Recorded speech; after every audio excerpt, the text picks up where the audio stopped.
Je voudrais donc adresser mes salutations à tous. C'est vrai que depuis un certain moment, je fais des publications dans la logique donc de la chronique que je tiens, mais j'ai arrêté un moment de faire des publications vidéo. Et là, je voudrais me prononcer sur une situation et appuyer donc cela par une vidéo, parce que pour moi ça a une grande importance.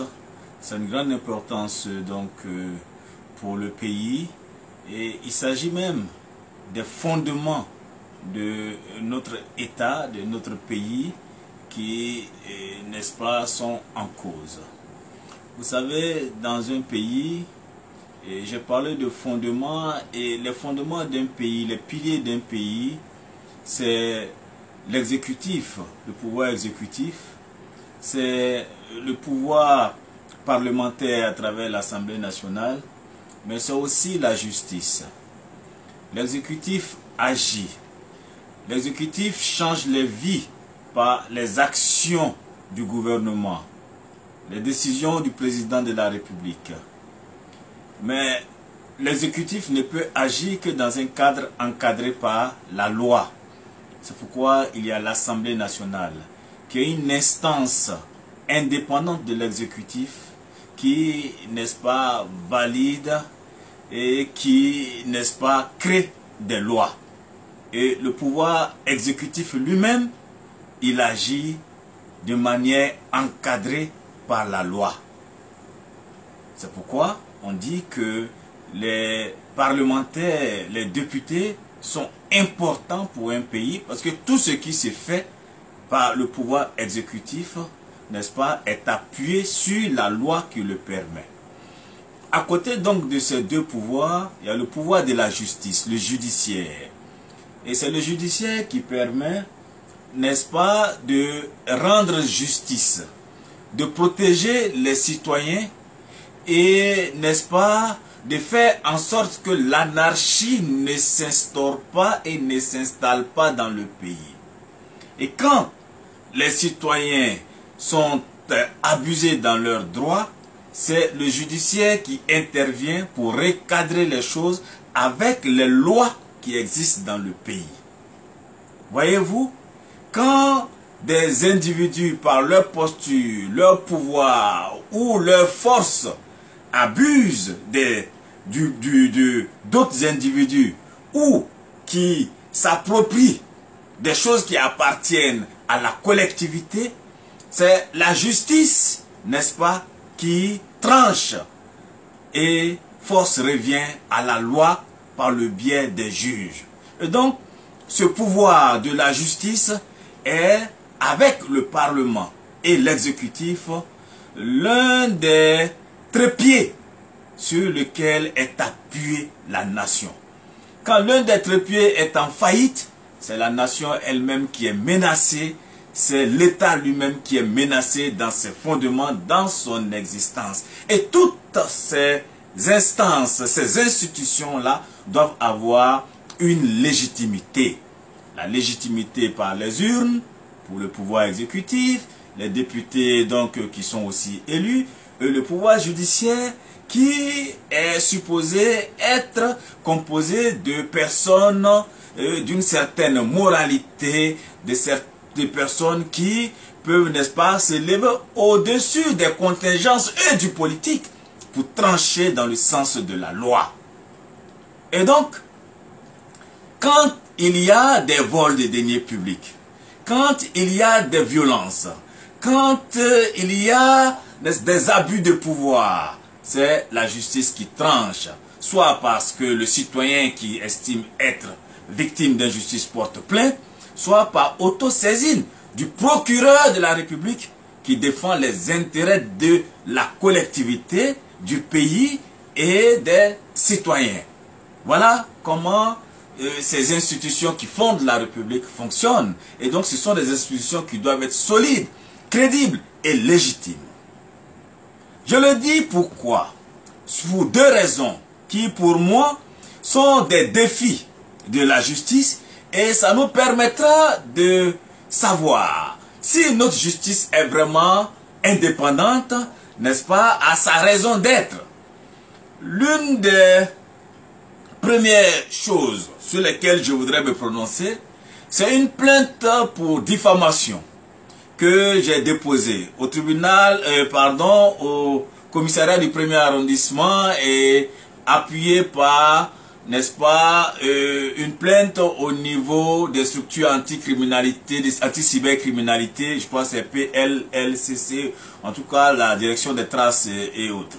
Donc il y a ces plaintes-là qui, n'est-ce pas, cette plainte venant de ma part, qui a été portée contre le sieur Mamadou Traoré, qui m'a accusé publiquement d'avoir reçu de l'argent de la centrale, donc une régie financière illégale qu'ils avaient mis en place à partir de 2004 dans la rébellion, et donc pour lequel on demandait un audit, parce que c'est de l'argent public.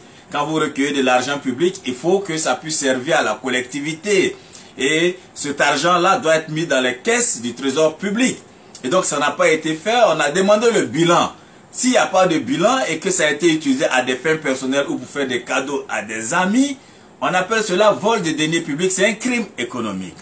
Alors le bilan est posé, le sujet est posé dans la société sur le bilan de la centrale dirigée par Guillaume Soro, mise en place par Guillaume Soro, et pour noyer le poisson comme on dit, un certain Mamadou Traoré a affirmé que ils ont financé moi mes études doctorales, donc j'ai eu mon doctorat en 2011, donc comptez 3 ans en arrière, mon master, donc toutes mes études, donc j'ai fait une maîtrise en France, un master responsable projet et ingénierie de projet et développement formation, j'ai fait un autre master en communication et marketing politique et un doctorat en France. Donc ils auraient financé mes études doctorales avec l'argent de la centrale.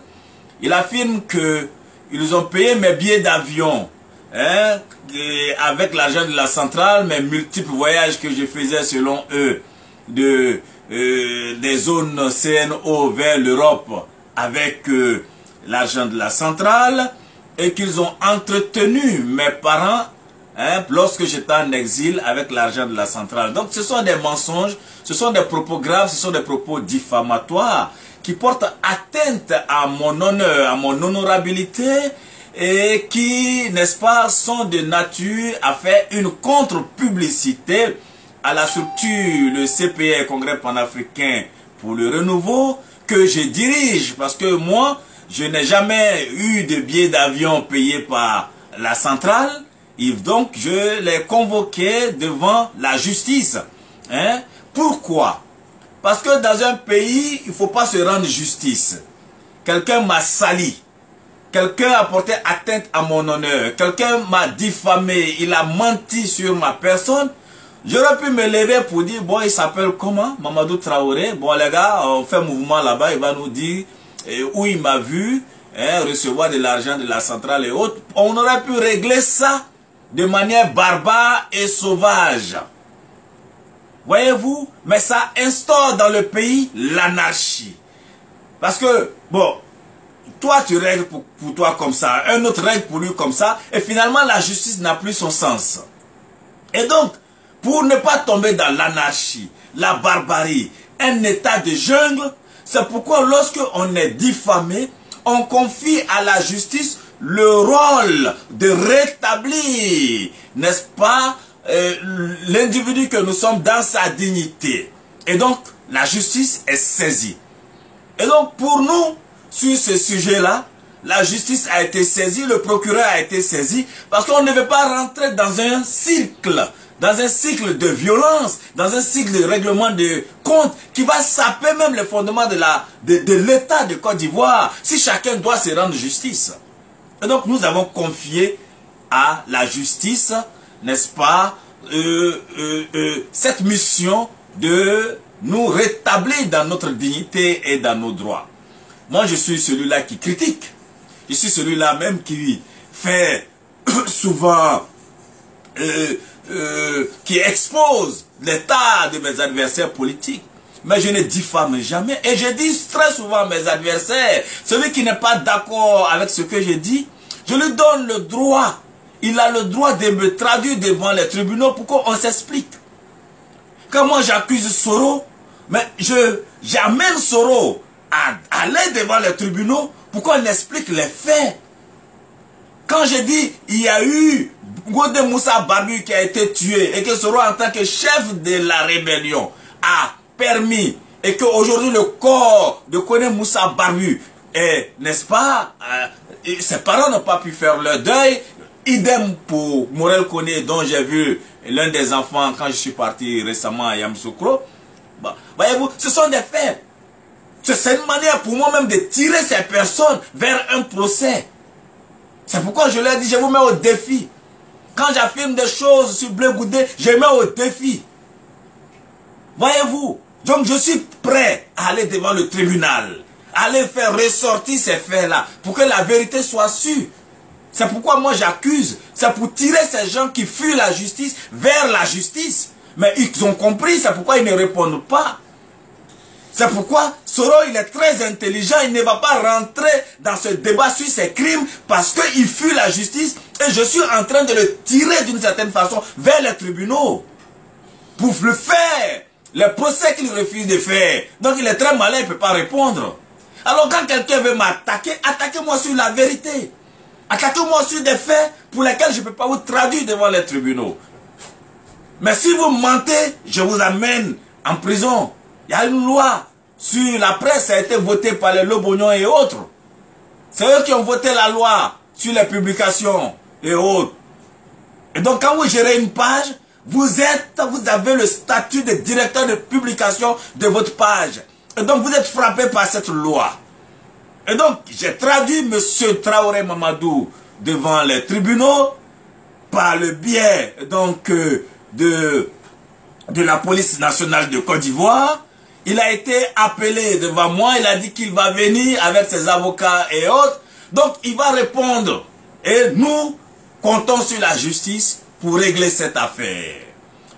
Nous comptons sur la justice. Parce que si la justice ne prend pas en charge cette affaire, ça veut dire que la justice de Côte d'Ivoire ouvre un chemin qui est le chemin des règlements de compte. Et ça, vous comprenez que ça voudrait dire que la justice de Côte d'Ivoire elle-même s'auto-détruit, détruit sa raison d'être et contribue à saper les fondements de la République. Et donc, pour moi, il n'y a aucun doute, ce monsieur répondra, il sera condamné, parce que ce qui est intéressant, c'est que moi, depuis 2002, j'ai travaillé en France comme éducateur, j'ai un salaire éducateur spécialisé. Leur rébellion en question m'a trouvé en tant que travailleur. Ce qui est bien en Europe, c'est que on a nos bulletins de paye et on est enregistré à l'ANPE qui est devenu Pôle emploi. Et chaque mois où on travaille est connu. Chaque jour où on travaille, chaque bulletin de salaire est connu. Donc il n'y a rien qui se cache en Europe. Et ce qui est bien, comme moi j'ai l'assurance rapatriement sur ma carte bancaire, ce qui m'a sauvé d'ailleurs la vie une fois, n'est-ce pas, je paye souvent et très souvent mes billets avec ma carte bancaire. Donc j'ai des emails qui me sont envoyés par les compagnies dans mon email pour confirmer, ou souvent ce sont des billets électroniques. Donc ce monsieur viendra dire lequel de mes billets d'avion il a payé. Voyez-vous. Et comme mes parents sont encore en vie et qu'il dit qu'il les a entretenus, il viendra dire qu'il a entretenu. Mes études doctorales, chacun connaît, n'est-ce pas, le prix de la scolarité en France. Donc il viendra dire devant la nation, devant les juges, quelles sont les études doctorales il a financées, quelle bourse, par quel biais je recevais donc ces financements et qui m'a envoyé ces financements-là. Donc ça, c'est pas des choses qui sont des choses compliquées. Donc quand vous accusez les gens, vous pensez que la politique c'est un jeu, on peut venir dire n'importe quoi sur n'importe qui. Ben voyez-vous, il faut qu'on puisse amener à un moment donné nos compatriotes à comprendre que la politique c'est un jeu, oui, de marketing, où on a le droit de salir les gens, mais sur ce qu'ils ont fait, sur leur tard, sur des dossiers qu'on a sur eux, on ne crée pas, on n'invente pas des dossiers. On n'invente pas. La personne peut avoir des plaies, des tares, des erreurs. On utilise ces erreurs pour alerter le peuple. Peut avoir eu des comportements. On utilise ces comportements pour alerter le peuple. Et puis on présente son programme, son projet de société. Donc ça c'est fair play. Donc que tu utilises les erreurs de quelqu'un, des dossiers, il n'y a pas de problème. Mais quand tu mens, il y a la prison pour ça. Ça fait partie des règles. Moi j'ai fait de la communication, du marketing politique. Donc je joue selon ces règles-là, de manière fine, pour ne pas tomber sous le coup de la justice.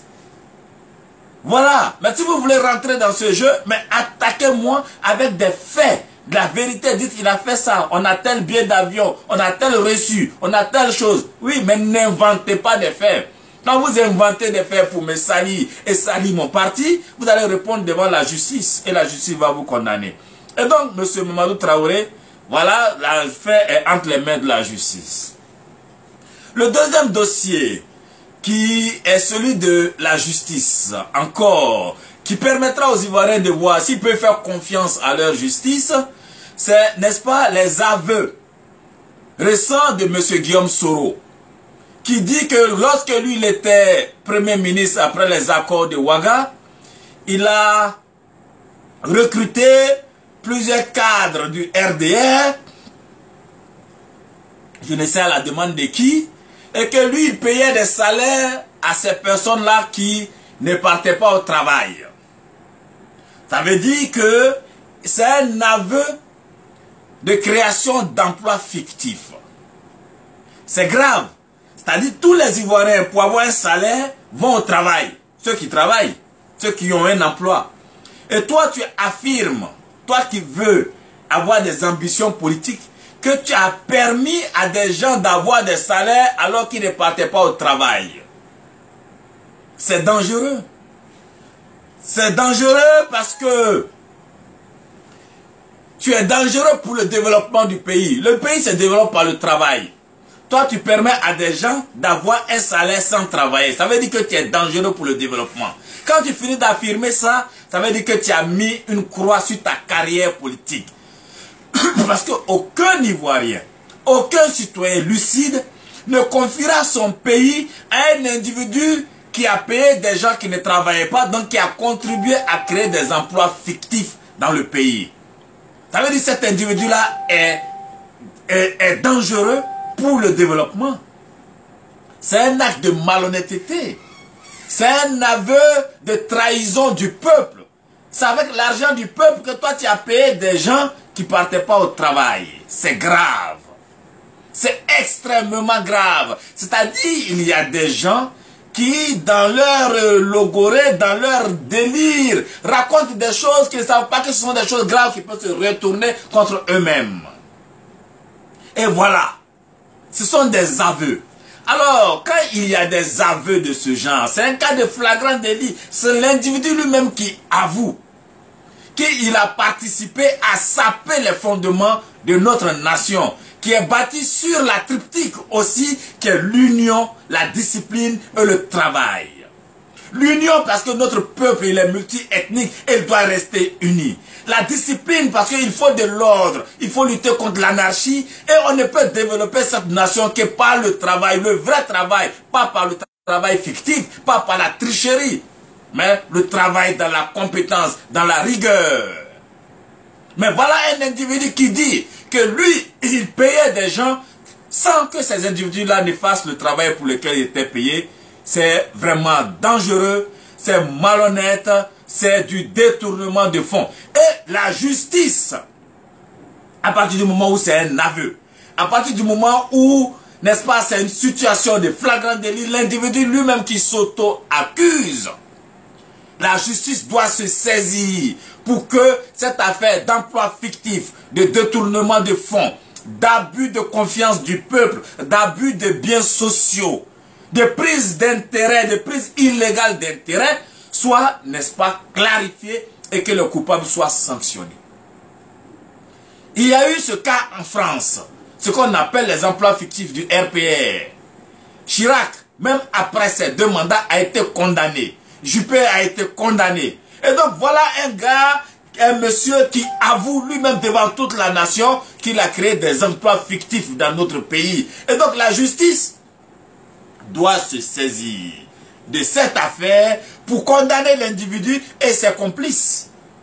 Et comme il a été à l'Assemblée nationale, l'enquête doit se poursuivre pour voir s'il n'a pas d'autres emplois fictifs qui ont été créés et financés avec le budget de l'Assemblée nationale.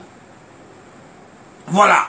Et si les faits sont avérés, il doit être condamné et frappé d'inéligibilité parce qu'on ne peut pas confier notre nation, notre destinée, le destin de notre peuple à quelqu'un qui crée des emplois fictifs dans notre pays, qui peut payer des gens qui ne vont pas au travail dans notre pays.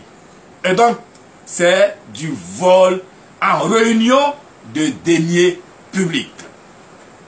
La justice, donc, a un défi à relever, qui est de dire, on ne peut pas se lever, aller en public, dire qu'on a tué ou dire qu'on a volé, et puis rentrer tranquillement chez toi et dormir, sans être inquiété par la justice.